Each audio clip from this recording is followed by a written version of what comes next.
এক যুগেরও বেশি সময় বাংলাদেশের মানুষের সন্তানদের লেখাপড়ার জন্য স্কুল কলেজগুলো ঠিকভাবে ঠিক করা হয়নি। বাংলাদেশের উপজেলা পর্যায়ে ধরে হাসপাতালগুলোতে ডাক্তার নাই, ওষুধ নাই, এই অবস্থা চলতে হলো, অরাজকতা। এবং শুধু এইগুলোর পাশাপাশি দেখলাম যারাই তাদের এসব অন্যায়ের বিরুদ্ধে প্রতিবাদ করতে চেয়েছিল, যারাই প্রতিবাদ করেছিল, হয় তাদেরকে খুন করা হয়েছে, না হয় তাদেরকে খুন করা হয়েছে, তা না হলে তাদের নামে বেনামি মামলা দিয়ে দেওয়া হয়েছে। বিএনপির লক্ষ লক্ষ, হাজার না ভাই, হাজার না, লক্ষ লক্ষ নেতা কর্মীর নামে, প্রায় 60 লক্ষ বিএনপির নেতা কর্মীর নামে মিথ্যা গায়েবী মামলা দেওয়া হয়েছিল। বিএনপির অনেক নেতা কর্মী আছেন যাদের নামে গায়েবী মামলা ছিল, আছে না? হাত তুলতে দেখেন কতজন হাত তুলছে। গায়েবী মামলা দেওয়া হয়েছিল সেই সময়। এইভাবে করে মানুষের অত্যাচার, নির্যাতন। আমরা কি দেখলাম 2024 সালের জুলাই আগস্ট মাসে? আমরা দেখলাম যে মানুষ প্রতিবাদ হিসেবে রাস্তায় বের হয়ে আসলো, কিন্তু তার বিপরীতে আমরা দেখলাম সেই যে যারা পালিয়ে গেছিল তারা তাদের লোকজনকে দিয়ে পাখির মতো করে গুলি করে মানুষকে হত্যা করলো। শুধু মানুষকে হত্যা করে নাই, ইউনিসেফ আছে যে জাতিসংঘের হিসাব মতে প্রায় 60 জনের বেশি শিশুকে পর্যন্ত সেদিন হত্যা করা হয়েছিল, নিষ্পাপ শিশুদেরকে হত্যা করা হয়েছিল সেদিন। মানুষের প্রতিবাদ, বিক্ষোভ, ক্ষোভের মুখে আমরা দেখলাম 5ই আগস্ট সেই যে স্বৈরাচার ছিল, সেই যে ফ্যাসিবাদ ছিল, আমরা দেখলাম কিভাবে দেশ ছেড়ে এই দেশ থেকে তারা পালিয়ে গেল।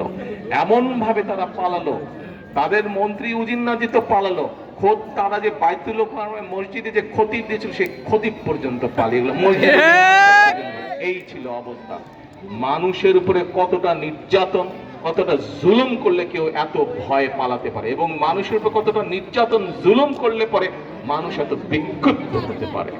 প্রিয় ভাই বোনেরা, 5ই আগস্টের পরে কি ইতিহাস, কি ঘটনা কম বেশি আপনারা জানেন।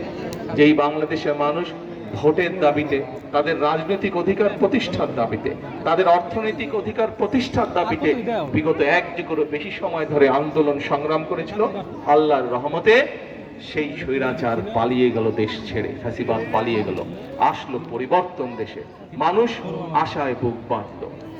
সকল রাজনৈতিক দলগুলো যারা রাজনীতি করতে চেয়েছে, যারা এত বাধার মুখেও মানুষের কথা বলতো, দেশের কথা বলতো, মানুষের বাক স্বাধীনতার কথা বলতো, মানুষের রাজনৈতিক স্বাধীনতার কথা বলতো, অর্থনৈতিক স্বাধীনতার কথা বলতো, সেই রাজনৈতিক দলগুলো নির্বাচনে অংশগ্রহণ করলো। নির্বাচন হলো, বাংলাদেশের মানুষ সেই নির্বাচনে 12ই ফেব্রুয়ারি নির্বাচনে বাংলাদেশের মানুষ ভোটও দিল, সংসদ প্রতিষ্ঠিত হলো,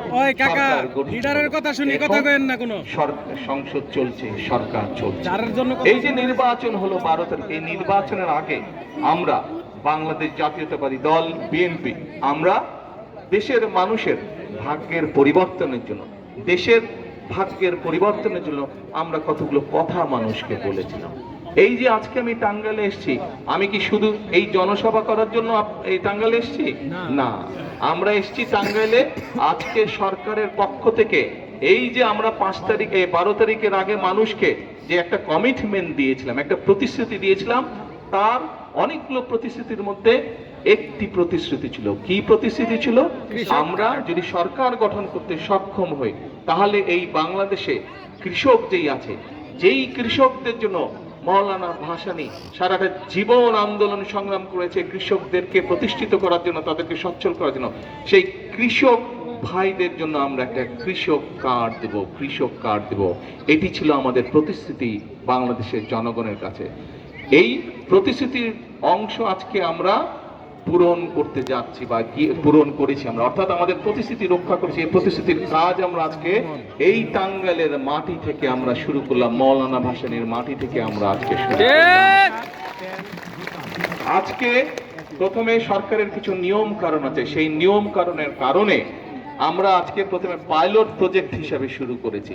প্রায় 22,000 কৃষককে সারা বাংলাদেশে, শুধু টাঙ্গাইলে না, টাঙ্গাইল আছে, কক্সবাজার আছে, বগুড়া আছে, যশোর আছে, বিভিন্ন